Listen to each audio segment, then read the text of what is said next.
Hey, everybody. Greetings, everyone, and welcome to the show. I'm John Clay, your host and Chief Strategy Guide. Today is all about employee engagement and a mid-year checkup from the neck up, if you will, on employee motivation. Without further ado, today's show is sponsored by none other than Better Source Benefits. Check us out, www.bettersourcebenefits.com.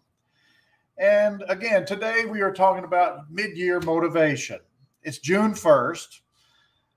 We approach the beginning of summer and everything is kind of up in the air. We've still got a lot of life left in this year. But, there are a few challenges that you and I, and other business owners are facing. It's the great year of the great resignation. The talent shortage and job pool is just a tremendous impact on the market.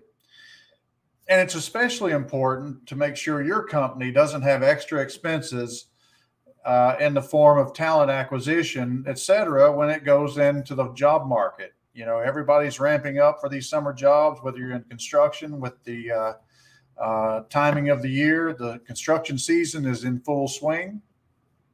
And, just going to pepper you with a little morsels of intel here so that you can kind of formulate some opinions on what might need to be done to take action and, get ready for the next round of benefit renewals, for example, or anything else for that matter. But SHRM, the Society for Human Resource Management, reported that on average, it costs a company 6 to 9 months of an employee's salary to replace him or her. And if you think about it, you take an employee making $80,000 a year, you're talking anywhere from $30,000 to $45,000 expense just to bring someone on board, recruit them and train them and get them into a productive position in your workforce.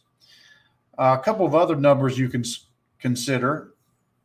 According to Zippia, the career expert agency that performs research, U.S. workers have an average tenure of about 4.1 years with a single employer. And when you think about that, you've got 48 to 50 months. Has anyone done the ROI on that investment? If you're investing, the first year salary, $30,000 to $45,000, and you've got a 50-month return on investment. That's a challenge. And not everybody makes $80,000 a year either, but that's another conversation for another day. 65% of American workers are actively searching for new full-time employment right now. So there is a chance that some of your employees are in that 65%, right? Numbers suggest there is a huge probability of that. And by the way, simply offering okay working conditions within the industry is not enough. And we've got considerations, and middle-aged workers are the most likely group of people to make a career change. Middle-agers are the ones that show up every day on time and give you a full day's work. And they're the ones that are considering a career change. So there's again, back to the huge probability of that. Hopefully it's not in your company, but it does happen.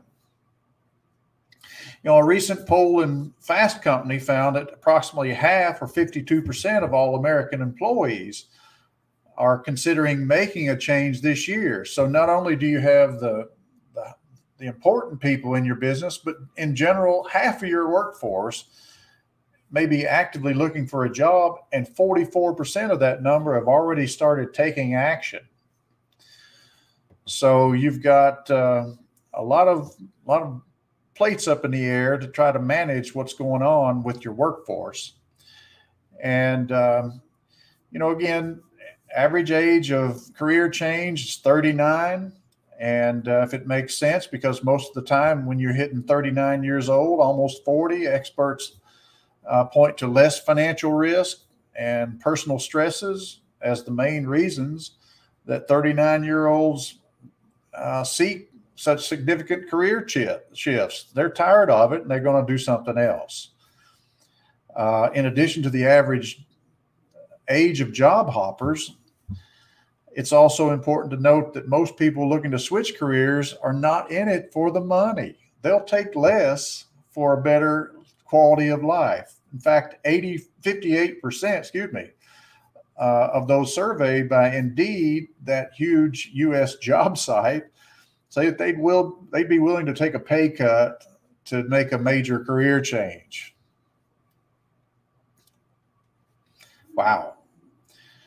Individuals working in the private sector tend to change careers more frequently than the people in the public sector. That's been the case for many years. Public sector employees had a median tenure of 6.5 years, and the private sector employees had a median tenure of 3.7 years. Just 3.7 years. Think about that. That's about 42 months. And if you think back to an earlier part of the show, if you got 42 months and you're spending $35,000 to $40,000 to recruit and train a person, again, that's an ROI calculation that's kind of tough to look at. So now, if I have your attention, let's talk about the top issues that are retaining employees: flexibility, financial incentives, and employee benefits. Ding, ding, ding. They are the top reasons people change jobs. And negotiating a more lucrative salary, having more flexibility, including the ability to work remotely or on a hybrid schedule, and getting better benefits are, according to CNBC, the top reasons people are changing jobs and making these major career shifts. So, in order to stay on top of your game, you need to make sure you're doing the best to get and keep employees in these topics, all three of them.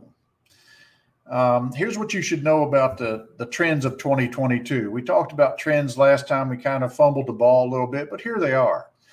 Increasing healthcare costs. I just got a round of renewals for July 1st, and they're all over the board, from 14 to 26%. Huge increases for some of these smaller businesses. And the Peterson Health System Tracker reports that total health expenditures represent 1/5 of the U.S. economy. They still do represent 1/5 of the U.S. economy. Knowing that, one of the emerging trends in employee benefits is an increase in medical spending. Employers, including you, should take steps now to be prepared. But that's what we're doing. We're doing some education here so that we can do a little education ahead of time so that you're not in a crisis situation with 30, 60, or 90 days left in the end of the year and you're trying to scramble the jets to figure out what else is out there. And in that, my little plug is, I'll remind you that instead of trying to figure out everything all by yourself, all you need to do is go to www.bettersourcebenefits.com and choose a date and time that works best for you. And we'll do a sit down and have a little 30-minute call, and we'll talk and we'll develop strategies and a track to find solutions for your business. Number 2, more employee voluntary benefits. Voluntary benefits been around for 100 years. A lot of people have pushed deductibles out to a big, big number with a big out-of-pocket, and employee benefits are coming in with these voluntary offerings, and they help offset the cost. They pay the employees direct, but it's typically on a group chassis so that it enjoys a group rate or discounted rate, we'll call it, that include ancillary products like critical illness, hospitalization, indemnity, lifestyle programs, financial counseling, accident coverage for those side hustle accidents and kids in sports and so forth, cancer insurance, even pet coverage, and so on. So employers are continually seeking ways to attract and retain talent. And one of the ways they're doing that is offering these voluntary benefits to provide that added value and, let the employee choose what they want so that keeps your bottom line looking good. The other thing that's kind of been brought to the fore is providing support for lingering COVID-19 effects. The CDC is recognizing that there's an area of symptoms that can linger long after COVID-19. And, the recovery is long, and those symptoms include chronic joint pain, inability to focus. I have that sometimes, sleep problems, and dizziness. And living with these symptoms can impact job performance and add increased absenteeism. And that will put an employee at a greater risk of increased anxiety and financial stress, in addition to impacting the performance at your workplace. So for employees to remain healthy, happy, and engaged, they need their employers to provide support for any lingering COVID-19 effects. This holistic approach may come in the form of an expanded sick strategy, caregiver and child care support, establishing a work from home or remote capabilities for employees, some financial counseling, personal health and wellness programs, and easier access to health care. And in that same vein, we're talking about more focus on employee mental health. One of the biggest outcomes from COVID-19 has been mental health. Paychex the payroll company surveyed more than 1,000 employees to find out how the pandemic COVID-19 has affected them and their mental health at work. And around half of those, 51%, said their mental health had worsened during the pandemic. And a third of those reported struggling to achieve their typical level of productivity due to their current state of mental health. So 1/3 is, a huge chunk of people. And it's being mentioned that recruitment, retention, and productivity success will likely favor those employers that provide those mental health benefits. And many of us, here's the pro tip, many of us have an EAP program that we're not using or not promoting. And that's the first stage to getting someone engaged. And, an initial counseling session, whether it's 3 or 6 visits, it's okay because it's free and it evacuates claims away from your health plan. Good stuff. Expanding paid leave policies is another item that comes up. They can give financial security and peace of mind in the event they need to care for themselves or others in the family who are experiencing a medical emergency. I know that you still have the 50 plus groups allowing that, but even down into the 25 to 50, sometimes that's, being flexible is a key component of employer and employee success and financial well-being. And then finally, embracing new technology. What we've seen with the pandemic is a complete and total shift to a more digital age. And fortunately for a lot of us, we are offering those kinds of solutions where you have a bin admin platform with enrollment technology. We've gotten away from paper because it's transparent and it's secure and it's portable. You can do it from your phone. You've got employee benefits technology trends that are pointing to these businesses that are relying on this technology and going digital for their HR benefits. Gives that leadership satisfaction in your company, the easy access to data and analytics for better decision making.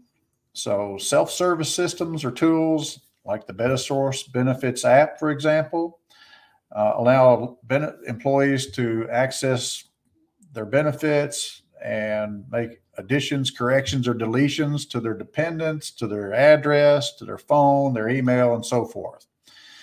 If we consider the numbers given in the beginning of this live stream, and the fact that it costs on average $30,000 to $45,000 to replace a single employee, adapting your company to the current environment doesn't require significant effort. It just takes some tweaking. And at the very beginning, it doesn't require anything but a click. Just do it. And visit www.bettersourcebenefits.com, click on an appointment with John, and arrange a one-on-one call with me. That's www.bettersourcebenefits.com. And, that's it. That's it for today. I hope you get something of value from our time here. And I'll leave you with this. We focus on the relentless pursuit of positive change in benefits. That's what we do. And I hope you'll join us next time for more benefits with John Clay.